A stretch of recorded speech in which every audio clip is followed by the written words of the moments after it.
ఎన్టీఆర్ జిల్లా జగ్గయ్యపేటలో వంగవీటి మోహనరంగ విగ్రహం ధ్వంసమైన ఘటన కలకలం రేపుతోంది. జగ్గయ్యపేట పట్టణంలో గుర్తు తెలియని వాహనం ఢీకొట్టడంతో విగ్రహం వద్ద ఉన్న శిలాఫలకం పూర్తిగా ధ్వంసమైంది. అలాగే విగ్రహం కూడా పాక్షికంగా దెబ్బతింది. ఘటనపై జగ్గయ్యపేట శ్రీకృష్ణదేవరాయల సేవా సమితి సభ్యులు తీవ్ర ఆగ్రహం వ్యక్తం చేశారు.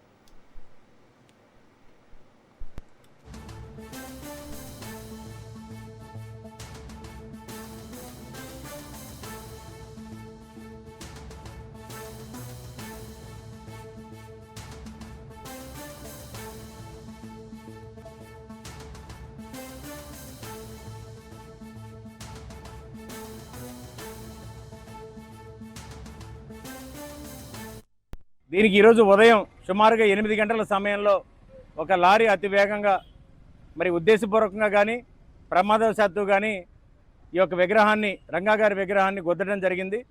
రైలింగు అదేవిధంగా విగ్రహం గ్రానైట్ పూర్తిగా దెబ్బతిన్నాయి. కాబట్టి పోలీసు వారిని మేము ఒకటే అడుగుతా ఉన్నాం, ఇక్కడున్న సీసీ కెమెరాలు ఆధారంగా చేసుకొని సదరు డ్రైవర్ కానీ ప్రమాదవశాత్తు చేశాడా ఉద్దేశపూర్వకంగా చేశాడా చేసి విచారణ చేసి దాని మీద చర్యలు తీసుకోవాలని జగ్గయ్యపేట శ్రీకృష్ణదేవరాయ సేవా సమితి అదేవిధంగా వంగవీటి మోహనరంగ గారి అభిమానులుగా మేము కోరుతా ఉన్నాం. 2015లో స్వర్గీయ శ్రీ వంగవీటి మోహనరంగ గారి విగ్రహాన్ని మరి ఆ రోజు జనవరి 1వ తారీఖున జగ్గయ్యపేటలోని వంగవీటి మోహనరంగ గారి అభిమానుల సమక్షంలో మేము రాజకీయాలకు అతీతంగా ఈ యొక్క విగ్రహాన్ని నిర్మాణం చేసుకోవడం జరిగింది. అన్ఎక్స్పెక్టెడ్గా లారీ తగిలిందని చెప్పేసి అంటున్నారు. అది ఎలా తగిలింది ఏంటనేది మాకు తెలియదు, వివరం తెలియదు. పోలీసు వారు విచారించి దీని మీద తగు చర్య తీసుకోవాల్సిందిగా కోరుకుంటున్నాం.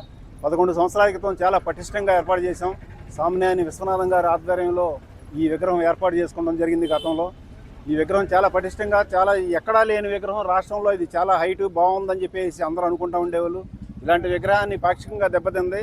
దీని గురించి వెంటనే చర్య తీసుకోవాలని చెప్పేసి కోరుకుంటూ